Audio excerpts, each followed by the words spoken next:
పంచాయతీ ఎన్నికల కోసం రాష్ట్ర ఎన్నికల సంఘం సమాయత్తమవుతుంది. సెప్టెంబర్ 30 లోపు ఎన్నికలు నిర్వహించాలని ఇదివరకే తెలంగాణ హైకోర్టు ఆదేశాలు జారీ చేసింది. రాష్ట్ర ప్రభుత్వం రిజర్వేషన్లు ప్రకటించిన వెంటనే ఎన్నికలు నిర్వహించేందుకు వీలుగా ఎన్నికల సంఘం ప్రిపేర్ అవుతుంది. గ్రామ పంచాయతీ ఎన్నికల నిర్వహణ కోసం డ్రాఫ్ట్ ఓటర్ల జాబితా ప్రచురణ, రాజకీయ పార్టీలతో సమావేశాలు, అభ్యంతరాల స్వీకరణ, తుది ఓటర్ల జాబితా విడుదల కోసం రాష్ట్ర ఎన్నికల కమిషన్ నోటిఫికేషన్ విడుదల చేసింది. ఆగస్టు 28 నుంచి మొదలయ్యే ప్రక్రియ సెప్టెంబర్ 2న ఓటర్ల తుది జాబితాలో పూర్తవనుంది. ఈ వారంలో నిర్వహించే కేబినెట్ మీటింగ్లో స్థానిక ఎన్నికల రిజర్వేషన్లకు సంబంధించి రేవంత్ సర్కార్ నిర్ణయం తీసుకున్నట్లు ఫిల్లర్లు వస్తున్నాయి. 42% బీసీ రిజర్వేషన్ల కోసం కేంద్ర ప్రభుత్వం దగ్గర, రాష్ట్రపతి దగ్గర తెలంగాణ బిల్లులు పెండింగ్లో ఉన్నాయి.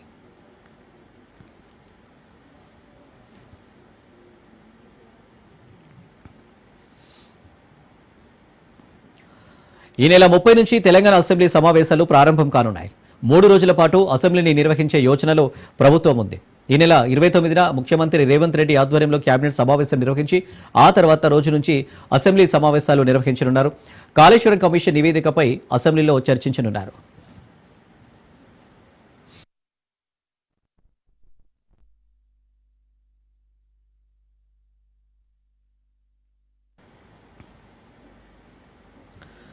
కాంగ్రెస్ బీజేపీ నేతల మధ్య డైలాగ్ వార్ జరుగుతుంది. టీపీసీసీ చీఫ్ మహేష్ కుమార్ గౌడ్కు కేంద్ర మంత్రి బండి సంజయ్ కౌంటర్ ఇచ్చారు.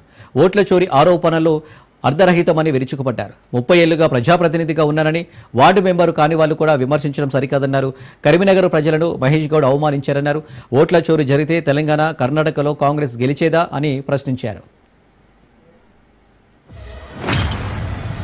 అందరికీ దేవుడు ముఖ్యమే, వాళ్ళకన్నా ఎక్కువ పూజ చేస్తాం. దేవుడితో ప్రజలతో మాకు ఓట్లేపియని ఘోరం. దేవుడు చోట దేవుడు ఉన్నాడు. దేవుని రాజకీయాలకు లాగకండి దయచేసి. దేవుడు మహానుభావుడు, పెద్దోడు. మేము దేవుడు నమ్ముకున్నామా? దేవుల పార్టీ, అది దేవుల పార్టీ. ఎన్నికలు ఉన్నా లేకుండా ధర్మం కోసం, సనాతన ధర్మం కోసం, సనాతన ధర్మం కాపాడడం కోసం, హిందూ ధర్మ పరిరక్షణ కోసం, హిందూ సమాజం కోసం కష్టపడి పనిచేసే పార్టీ భారతీయ జనతా పార్టీ. మీ బతికేంది బిచ్చ బతుకు మీది. ఓట్లు వచ్చినాయంటే ఇఫ్తార్ విందులు చేసేది మీరు, నటించడు జీవించేది మీరు, టోపీలు పట్టుకొని నమాజ్ చేసేది మీరు, బిచ్చపల్లి మీరా మేమా? ఇలా ఓట్ చోరీ మూడోసారి మోడీ ఎట్లా అధికారంలోకి వచ్చిన మిత్రులారా? రాహుల్ గాంధీ ఓట్ చోరీ, ఓటు దొంగతనం చేసి మహారాష్ట్ర లాంటి రాష్ట్రంలో ఒక్క ఇంట్లో సింగిల్ బెడ్రూమ్ ఇంట్లో 49 ఓట్లు ఉంటాయండి. బొంబాయి నాడుకి ఓటు గుజరాత్ లో ఉంది, కర్ణాటకలో ఉంది, తమిళనాడులో ఉంది. అంటే ఎప్పుడు ఎక్కడ రాష్ట్రంలో ఎన్నికలు అయితే అక్కడ పోయి ఓటేస్తున్నాడు. అక్కడ రాహుల్ గాంధీ ఏమో ఓట్లు తీసేస్తున్నారు అంటారు. కరీంనగర్ లా ఒక్కొక్క ఇంట్లో 200 ఓట్లు మైనార్టీలలో ఉన్నాయి. గతంలో సునీల్ రావు కాంప్లైంట్ ఇచ్చారు. ఆ ఓట్లు ఎవరు పడతాయి? దొంగ ఓట్లు పడ్డాను, ఓట్లు పడ్డాక గెలవేయాలి వాళ్ళు, ఓట్లు వేసుకున్నా గెలవలే వాళ్ళు. మైనార్టీలలో ఒక్కొక్క ఇంట్లో 50 ఇండ్లున్నాయి. కరీంనగర్ లో ఉన్నాయి. మేము ఫిర్యాదు కూడా చేస్తాం, తొలగించలే. ఆ ఓట్లు ఎటు పడతాయి? అయినా గెలవలేయాలి. ఇలా బండి సంజయ్ గాని, ఈటెల రాజేందర్ గాని, లక్ష్మణ్ గారు గాని, అరవింద్ గారు గాని, మా బీసీ ఎమ్మెల్యేలు కూడా కనీసం బీసీ రిజర్వేషన్ గురించి మాట్లాడతలేరు. ఇంత భయం గుప్పిట్లో ఎందుకు ఉంటారని అడుగుతా ఉన్నాను మా బీసీ సోదరులు. అటువంటి ఇంత భయమా? ఎందుకు మీరు బీసీ ప్రధానమంత్రిగా చెప్పుకునే మోడీ వద్దకు వెళ్లి మా రాష్ట్రంలో కాంగ్రెస్ ప్రభుత్వం బేసిక్ గా 2 చట్టాలు తెచ్చింది, వీరికి చట్టబద్ధత ఇస్తామని చెప్పే స్థితిలో ఎందుకు లేరు మీరు అని అడుగుతా ఉన్నాను. మీరు చెప్పే స్థితిలో లేనప్పుడు మీరు బీసీగా చెప్పుకునే హక్కు మీకు ఎక్కడదని అడుగుతా ఉన్నాను. అందుకే నేను బండి సంజయ్ గారిని దేశ్ముఖ్ అనే మాట నిన్న ఒక మీటింగ్ లో చెప్పినాను. ఇలా బీసీలకు రావాల్సిన హక్కుల్ని కాల రాస్తా ఉంటే వచ్చే తరాలు మిమ్మల్ని ఎట్లా క్షమిస్తాయి? ఒకసారి బీసీ ఆయనే బీజేపీ రాష్ట్ర అధ్యక్షుడు తీసేసినప్పుడు ఒక బీసీ నాయకుడిగా స్పందించాడు. బీసీ ఆయనే అంటున్నాడు, బీసీ కాదని ఆయన అంటున్నాడు. ఆయన చూస్తే ఏమైతే గజనీ సినిమా గుర్తొస్తుంది. అక్కడ రాహుల్ గాంధీ ఏమో ఓట్లు తీసేస్తున్నారు అంటారు. కరీంనగర్ లా ఒక్కొక్క ఇంట్లో 200 ఓట్లు మైనార్టీలలో ఉన్నాయి. గతంలో సునీల్ రావు కాంప్లైంట్ ఇచ్చారు. ఆ ఓట్లు ఎవరు పడతాయి? దొంగ ఓట్లు పడ్డాను, ఓట్లు పడ్డాక గెలవేయాలి వాళ్ళు, ఓట్లు వేసుకున్నా గెలవలే వాళ్ళు. మైనార్టీలలో ఒక్కొక్క ఇంట్లో 50 ఇండ్లున్నాయి. కరీంనగర్ లో ఉన్నాయి. మేము ఫిర్యాదు కూడా చేస్తాం, తొలగించలే. ఆ ఓట్లు ఎటు పడతాయి? అయినా గెలవలేయాలి.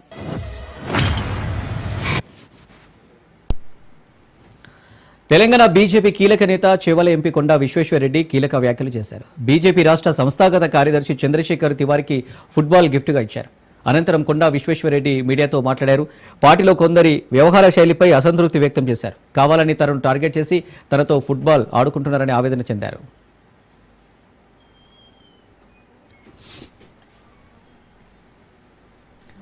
సీఎం రేవంత్ రెడ్డికి షాక్, ఎన్సిటీ షాక్ తగిలింది. కొడంగల్ లిఫ్ట్ ఇరిగేషన్ పనులకు బ్రేక్ పడింది. కొడంగల్ నారాయణపేట లిఫ్ట్ పనుల నిలిపివేతకు ఎన్జీటీ ఆదేశాలు జారీ చేసింది. కాంట్రాక్టర్ పనులు చేయొద్దంటూ ఎన్జీటీ ఆదేశాలు వెలువరించింది. ఎన్విరాన్మెంట్ క్లియరెన్స్ లేకుండా పనులు చేపట్టొద్దని ఆదేశాలు ఇచ్చింది.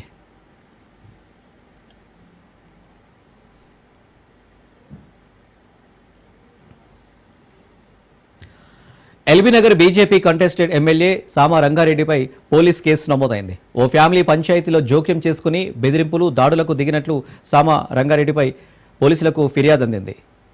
రామంతపూర్ ప్రగతి నగర్లో కుటుంబ కలహాల పంచాయతీలో సామా ఆయన అనుచరులు బెదిరించి ఖాళీ చెక్కులపై సంతకాలు తీసుకెళ్లినట్లు మెతుకుపల్లి రవీందర్ రెడ్డి కుటుంబ సభ్యులు ఫిర్యాదు చేశారు. రాజకీయ పలుకుబడితో దాడులకు పాల్పడుతున్న సామాపై చర్యలు తీసుకోవాలని బాధితులు డిమాండ్ చేస్తున్నారు.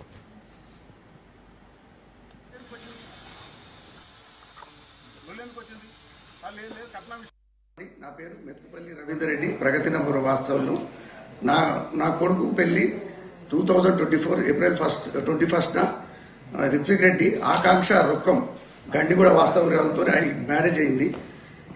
ఈ మధ్య కొంచెం వాళ్ళిద్దరు మనస్పర్ధల మూలాన ఈ ఆగస్టు 20వ తారీఖు మా ఇంటికి వచ్చి మాట్లాడుకుంటామని చెప్పేసి ఒక 10 మంది వస్తామని చెప్పేశారు. కానీ వచ్చిన మనుషుల్లో రొక్కం కృష్ణారెడ్డి, సామ రంగారెడ్డి, మర్రి నిరంజన్ రెడ్డి, కందాల యాదిరెడ్డి, కొలను కృష్ణారెడ్డి, ఇంకా లక్ష్మారెడ్డి, కె కృష్ణారెడ్డి, వాళ్ళ ఆకాంక్షారెడ్డి, వివేకవర్ధన్ రెడ్డి, వీళ్ళందరూ వచ్చి బండబూతులు తిట్టి మాతో బలవంతంగా చెక్కులు సంతకం పెట్టించుకున్నారు. చెక్కుల మీద సంతకం పెట్టుకున్నారు. బాండ్ పేపర్ల మీద, ఖాళీ బాండ్ పేపర్ల మీద సంతకం పెట్టించుకున్నారు. పొద్దున 10 గంటల నుండి సాయంత్రం 4 గంటల మమ్మల్ని కొడుతూనే ఉన్నారు. అరాచకాలు సృష్టించారు. పోలీసులు వస్తే వాళ్ళని మాది ఫ్యామిలీ మ్యాటర్ అని చెప్పి బలవంతం బయటికి పంపించేశారు.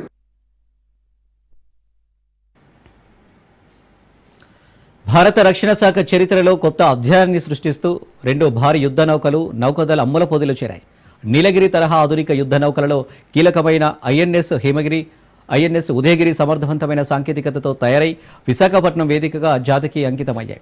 ఈ 2 యుద్ధ నౌకలు ప్రాజెక్టు 17 భాగంగా మల్టీ మిషన్ స్టెల్త్ ఫ్రిగేట్లకు రూపుదిద్దుకున్న రక్షణ మంత్రి రాజ్నాథ్ సింగ్, భారత నౌకాధిపతి అడ్మిరల్ త్రిపాఠి ద్వారా కమిషనింగ్ చేశారు.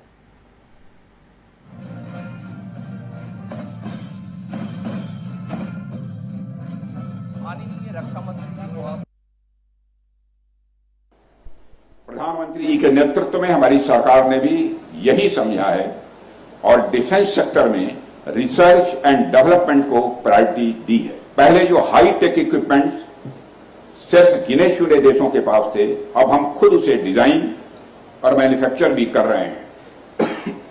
आज हम एक फ्यूचरिस्टिक विजन के साथ अपनी आर्म्ड फोर्सेस को मजबूती प्रदान कर रहे हैं। यह आत्मनिर्भर भारत अभियान की बड़ी अचीवमेंट्स है, ऐसा मैं मानता हूं। आज हम अपनी आत्मनिर्भरता के ध्वज के तले सिर्फ लैंड, सी और स्काई को ही नहीं बल्कि space, cyber space, economic space और सोशल स्पेस को भी प्रोटेक्ट कर रहे हैं। आत्मनिर्भरता अब केवल एक स्लोगन नहीं है, यह ग्राउंड रियलिटी बन रही है और इससे हमारे साइंटिस्ट, हमारे सभी सेनाओं के अफसर और उसमें और हर व्यक्ति की मेहनत है जो दिन रात इसमें लगन के साथ काम कर रहे हैं। इसी कारण आज हम यह भी देख रहे हैं, कुछ साल पहले जो नाम को मुमकिन लगता था, కేవలం సమావేశాలు నిర్వహించడం వల్ల ఇలాంటి ప్రయోజనం ఉండదని, బ్యాంకులు తమ నిర్ణయాలను ప్రజలు, రైతులు, ప్రభుత్వ ఆకాంక్షలకు అనుగుణంగా తీసుకోవాలని సీఎం చంద్రబాబు సూచించారు. సచివాలయంలో సీఎం అధ్యక్షతన జరిగిన రాష్ట్ర స్థాయి బ్యాంకర్ల కమిటీ సమావేశంలో బ్యాంకర్లు తమ పనితీరును మార్చుకోవాల్సిన సమయం ఆసన్నమైందన్నారు. ఖరీఫ్ సీజన్లో ఇప్పటికే సగం కాలం గడిచిపోయిందని, ఈ సమయంలో రైతులకు అండగా నిలవాల్సిన బ్యాంకులు సీజన్ చివరిలో రుణాలు మంజూరు చేస్తే ప్రయోజనం ఉండదని చంద్రబాబు అన్నారు.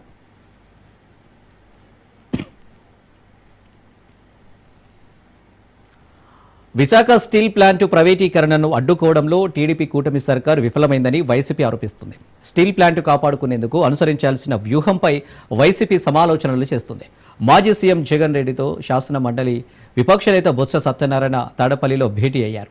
అందుబాటులో ఉన్న నేతలతో బొత్స సమీక్ష చేస్తున్నారు. కూటమి సర్కారు దోపిడీపై పెట్టిన శ్రద్ధ విశాఖ స్టీల్ ప్లాంట్ను కాపాడుకోవడంలో చూపడం లేదని వైసీపీ ఆరోపిస్తుంది. కూటమి సర్కారు ఫెయిల్యూర్ను ప్రజల్లో ఎండగట్టాలని వైసీపీ నిర్ణయించింది.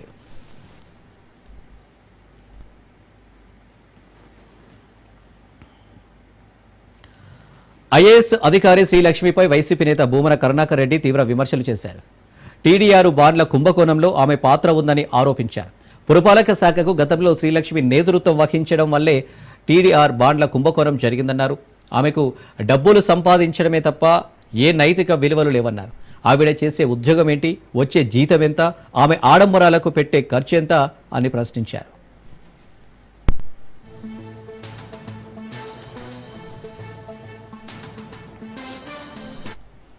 వేస్తున్నాము కనుక ఆ రోడ్లను కోల్పోయి ఆ రోడ్ల వలన స్థలాలు కోల్పోయేటువంటి వాళ్లను టీడీఆర్ బాండ్ల పేరుతో దోపిడీ చేయటానికి, తద్వారా 100 కోట్లు నొక్కియటానికి ఆవిడ పన్నిన కుటిల పన్నాగాన్ని అడ్డుకున్నాము అన్నటువంటి దుగ్ధతో, కోపంతో ఆవిడ ఈ విషయాన్ని ఏం మాట్లాడినా చెల్లుతుంది కాబట్టి 2,000 కోట్ల రూపాయలు అవినీతి జరిగిందేనని ఆ రోజు నుంచి ఈ రోజు వరకు కూడా మా మీద ఎంత ప్రచారం చేశారో అందరికీ కూడా తెలుసు. ఇప్పుడు మళ్ళీ చెప్తున్నాను, నేను ఏ విచారణకైనా సిద్ధమే.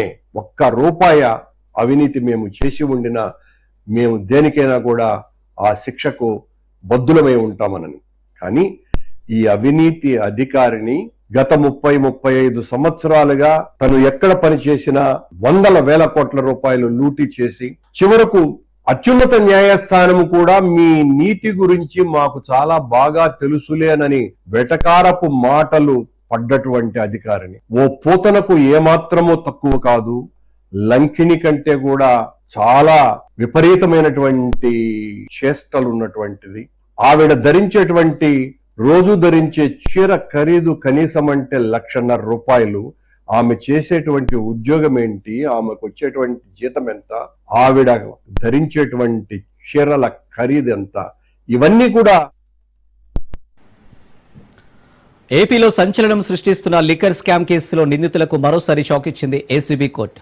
ఏపీ మద్యం కుంభకోణం కేసులో 12 మంది నిందితుల రిమాండ్ పొడిగించింది. ఈ కేసులో 12 మంది నిందితుల రిమాండ్ను సెప్టెంబర్ 3 వరకు పొడిగించింది న్యాయస్థానం. రిమాండ్ పొడిగించిన నేపథ్యంలో నిందితులను జైలుకు తరలించారు అధికారులు.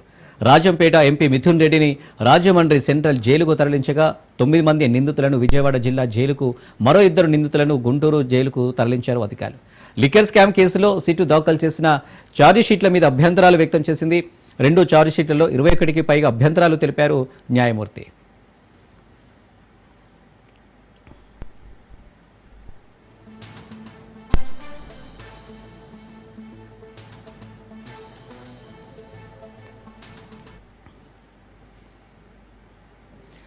ప్రపంచ ఆర్చరీ యూత్ ఛాంపియన్షిప్స్ లో పెద్దపల్లి జిల్లాకు చెందిన చికిత రికార్డు సృష్టించింది. అండర్ 21 మహిళా విభాగంలో స్వర్ణ పతాకం సాధించింది చికిత. విశ్వ వేదికలపై తెలంగాణ కీర్తి పతాకాన్ని ఎగరవేసింది. తెలంగాణకు చెందిన చికిత టోర్నమెంటు అంతటా అద్భుతమైన ఫామ్ ప్రదర్శించింది చికిత. స్వర్ణ పతాకం సాధించడంపై డిప్యూటీ సీఎం బట్టి విక్రమార్క ప్రశంసలు కురిపించారు.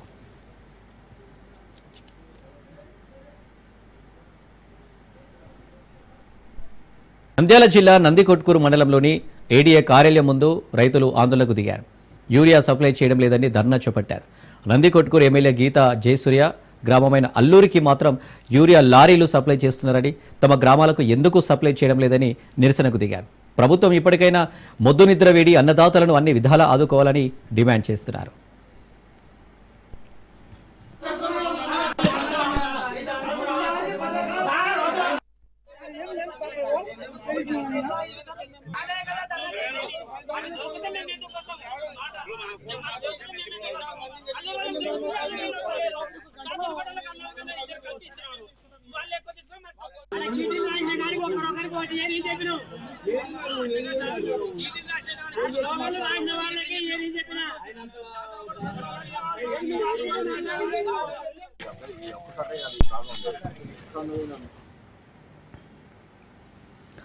మహబూబాద్ జిల్లా కలెక్టర్కు రాష్ట్ర మానవ హక్కుల కమిషన్ నోటీసులు ఇచ్చింది.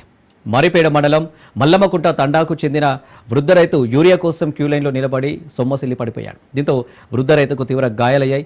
రైతు యూరియా కోసం గాయపడిన ఘటనకు సంబంధించి స్పందించిన రాష్ట్ర మానవ హక్కుల కమిషన్ కలెక్టరేట్తో పాటు డిపిఆర్ఓకి నోటీసులు ఇచ్చింది. రాష్ట్రంలో యూరియా కోసం నిరసనలు జరుగుతున్న నేపథ్యంలో కలెక్టర్కు మానవ హక్కుల కమిషన్ నోటీసులు జారీ చేయడం చర్చనీయాంశంగా మారింది.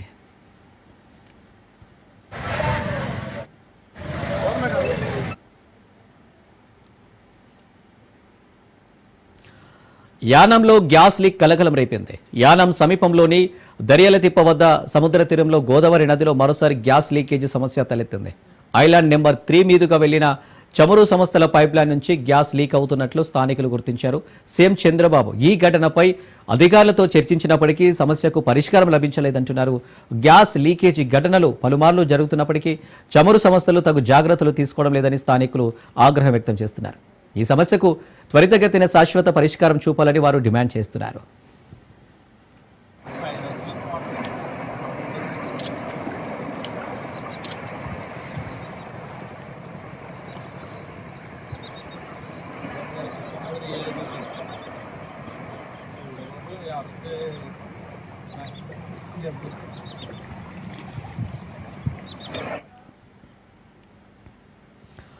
హైదరాబాద్ బాచుపల్లి మహీంద్రా వర్సిటీలో ఈగల్ టీమ్ సోదాలు నిర్వహించింది.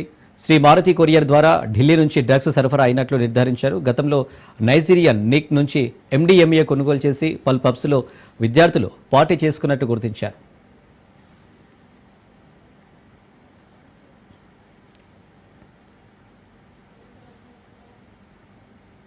అల్పపీడనం ప్రభావంతో ఉత్తర కోస్తా జిల్లాలో పలుచోట్ల వర్షాలు కురుస్తున్నాయి. ఇప్పటికే వర్షాలపై హోంమంత్రి అనిత సమీక్ష నిర్వహించారు. అన్ని జిల్లాల్లో కంట్రోల్ రూమ్స్ ఏర్పాటు చేయాలని హోంమంత్రి అనిత ఆదేశించారు. లోతట్టు ప్రాంత ప్రజలను ఎప్పటికప్పుడు అప్రమత్తం చేయాలన్నారు. క్షేత్రస్థాయిలో అధికారులు అందుబాటులో ఉండాలన్నారు. సహాయ చర్యలకు NDRF, SDRF సిద్ధంగా ఉండాలని మంత్రి అనిత సూచించారు.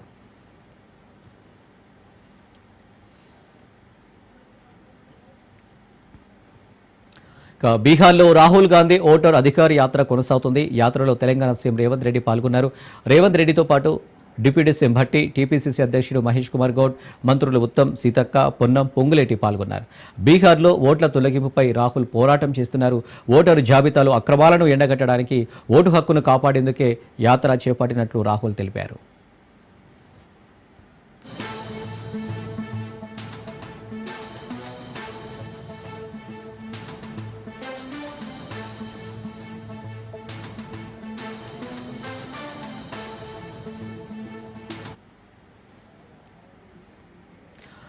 ఎన్నికల్లో ఓట్ల చోరీకి పాల్పడి ఎన్డీఏ ప్రభుత్వం అధికారంలోకి వచ్చిందని లోక్సభ ప్రతిపక్ష నాయకుడు కాంగ్రెస్ అగ్రనేత రాహుల్ గాంధీ విమర్శలు గుప్పించారు. ఎన్నికల సంఘం అధికార బీజేపీకి అనుకూలంగా పనిచేస్తుందని మరోసారి ఆరోపించారు.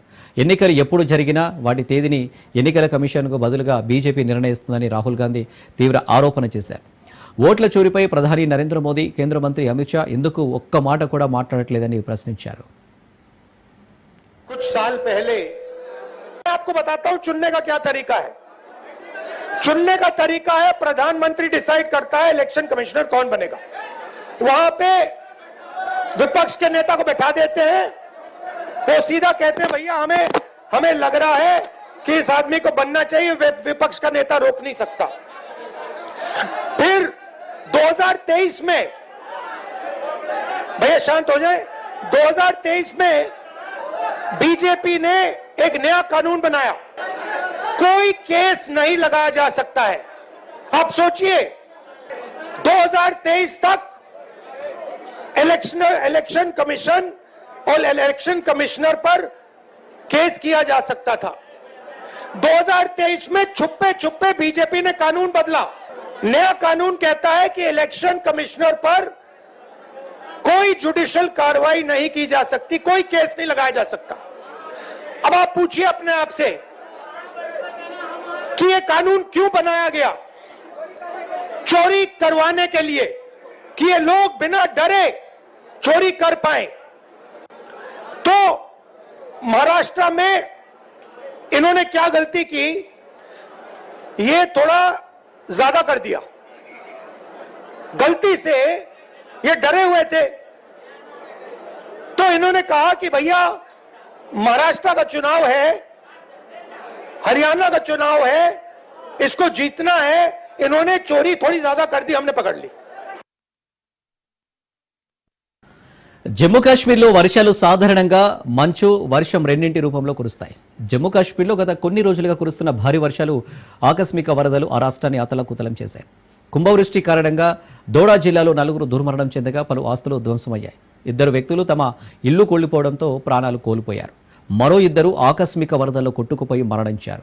అసాధారణ వాతావరణ పరిస్థితుల దృష్ట్యా ప్రజలు నది తీరాలకు దూరంగా ఉండాలని, సురక్షిత ప్రాంతాలకు వెళ్లాలని జిల్లా యంత్రాంగం హెచ్చరికలు జారీ చేసింది. భారీ వర్షాలకు కొండ చర్యలు విరిగిపడడంతో రాష్ట్రంలోని పలు ముఖ్యమైన రహదారులు మూసుకుపోయాయి. దోడ కిష్ట్వార్లు కలిపే NH-244 మార్గంలో రహదారి తెగిపోవడంతో రాకపోకలు పూర్తిగా నిలిచిపోయాయి.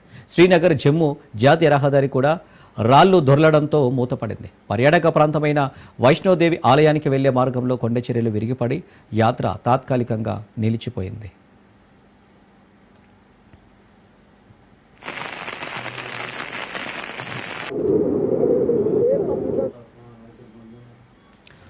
ఈ ఘటనలో పలువురు గాయపడినట్లు అనుమానిస్తున్నారు. సహాయక బృందాలు ఘటనా స్థలంలో సహాయక చర్యలు చేపట్టాయి.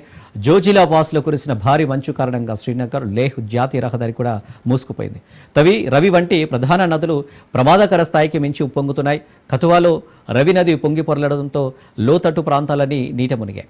ప్రజలు సురక్షిత ప్రాంతాలకు తరలి వెళ్లేందుకు అధికారులు సహాయం అందిస్తున్నారు. పరిస్థితి తీవ్రత దృష్ట్యా ముఖ్యమంత్రి ఒమర్ అబ్దుల్లా శ్రీనగర్ నుంచి జమ్మూకు బయలుదేరి వ్యక్తిగతంగా పర్యవేక్షిస్తున్నారు. అత్యవసర సహాయక చర్యల కోసం నిధులు విడుదల చేయాలని అధికారులను ఆదేశించారు. అన్ని జిల్లాల్లో హెల్ప్ లైన్లను ఏర్పాటు చేసి ప్రజలకు సహాయం అందించేందుకు చర్యలు తీసుకుంటున్నారు.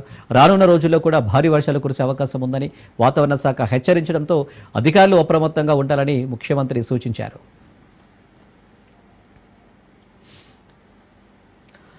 అరుణాచల్ ప్రదేశ్లో కొండ చర్యలు విరిగిపడి 2 వాహనాలు ధ్వంసమయ్యాయి. బండరాయి 1 కొండపై నుంచి దొర్లుకుంటూ రావడం గమనించిన వాహనదారులు అప్రమత్తం కావడంతో ప్రాణనష్టం తప్పింది. పశ్చిమ కామెంగ్ జిల్లా సప్పర్ క్యాంపు ప్రాంతంలో సోమవారం మధ్యాహ్నం ఈ ఘటన చోటు చేసుకుంది. కొండ చర్యలు విరిగిపడడంతో దిరాంగ్, తవాంగ్ గ్రామాల మధ్య రాకపోకలు పూర్తిగా నిలిచిపోయాయి. వెంటనే స్పందించిన అధికారులు రోడ్డుపై నిలిచిన రాళ్లను తొలగించి వాహనాల రాకపోకలను పునరుద్ధరించేందుకు చర్యలు చేపట్టారు.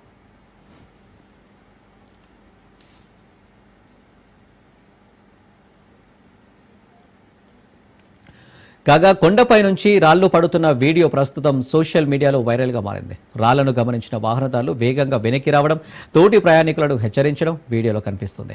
ప్రాణభయంతో కొందరు ప్రయాణికులు వాహనాల నుంచి దిగి వెనక్కి పరుగులు తీశారు. వాహనదారుల అప్రమత్తత వల్లే ఈ ఘటనలో ప్రాణనష్టం తప్పిందని అధికారులు వెల్లడించారు.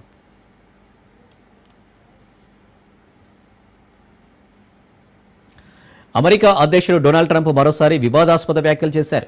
భారత్, పాకిస్తాన్ మధ్య అణుయుద్ధాన్ని తానే ఆపానని ప్రకటించారు. యుద్ధం ఆపేందుకు 2 దేశాలను బెదిరించినట్టు వెల్లడించారు. 2 దేశాలకు 24 గంటల గడువిచ్చి వాణిజ్యాన్ని ఆయుధంగా ఉపయోగించారని తెలిపారు. మే నెలలోని ఉద్రిక్తతలను గురించి వివరిస్తూ ట్రంప్ తన జోక్యాన్ని ప్రశంసించుకున్నారు. 2 దేశాలు పోరాటం ఆపే వరకు వాణిజ్యం ఉండదని తాను బెదిరించినట్టు తెలిపారు.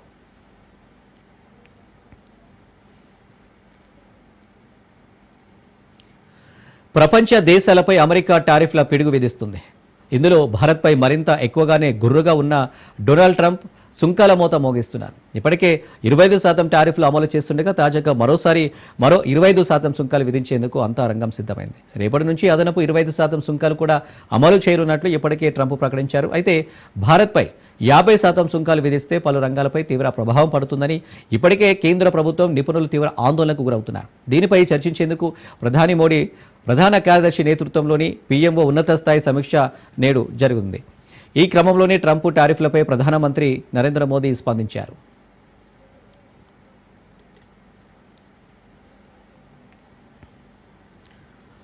దేశీయ స్టాక్ మార్కెట్లు భారీ నష్టాల్లో మూశాయి. భారత్ ఎగుమతి చేసే వస్తువులపై అమెరికా అదనపు సుంకాలు బుధవారం నుంచి అమలు కానున్నాయి. ఇప్పటికే 25% సుంకాలు అమల్లోకి వచ్చాయి. రష్యా నుంచి చమురు కొనుగోలు చేస్తున్నందుకు అదనంగా 25% సుంకాలు విధించగా బుధవారం 50%కి చేరనున్నాయి.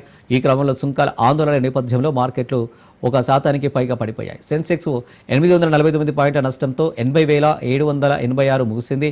ఇక నిఫ్టీ సైతం 255 పాయింట్లు తగ్గి 24,712 వద్ద స్థిరపడింది. ఇక US డాలర్తో పోలిస్తే రూపాయి 13 పైసలు తగ్గి 87.69 వద్ద ముగిసింది.